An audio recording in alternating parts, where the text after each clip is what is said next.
ఇక్కడ నేను బియ్యం పిండి పట్టుకున్నాను అన్నమాట. అంటే దాంట్లో కొంచెం ఒక గ్లాసు మినపప్పుకి 4 గ్లాసుల బియ్యం అన్నమాట. అంటే ఏ గ్లాస్ అయినా సరే అట్లా పట్టుకున్నాము.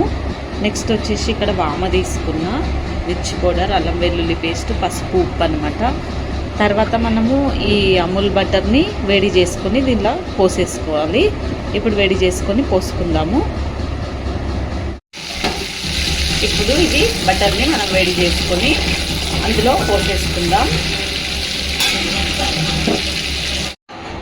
ఓకే, నేనైతే ఇందులో శనగపప్పు వాడాను అనమాట. మీ ఇష్టం, మీరు శనగపప్పు వాడాలనుకుంటే ఒక 2 స్పూన్స్ వేసుకోవచ్చు. ఇక్కడ బటర్ని వేసేసుకొని కలిపేసుకుందాం.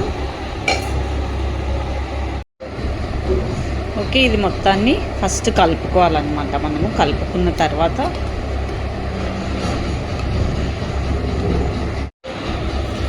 ఓకే, ఇంకా మనము మురుకుల పిండిని కొంచెం కొంచెం వాటర్ పోసుకుంటూ కలిపేసుకోవాలన్నమాట. మరి మెత్తగా కాకుండా.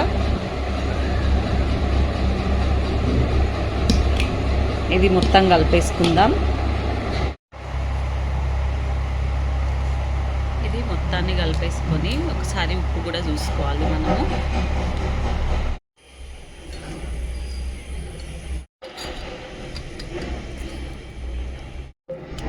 నత్తి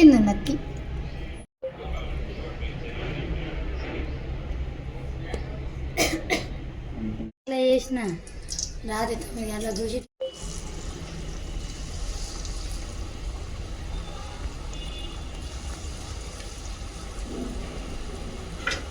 మంచిగా నీ అంత టాలెంట్ మాకు లేదు, అందుకే నేను చూసి పెట్టిన అదే జరుగుతున్నట్టు మెల్లది.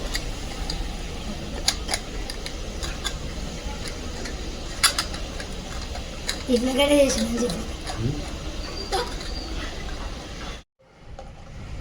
మెల్లగా ప్లేట్లోకి తీసేసుకో. ప్లేట్లోకి వేసేసి ఓకే, డన్. మొత్తం తీసేసి గట్టిగా దీన్ని కానీ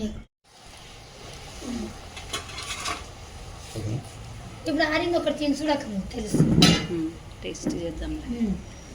ఒకటి ఆరింది చూస్తే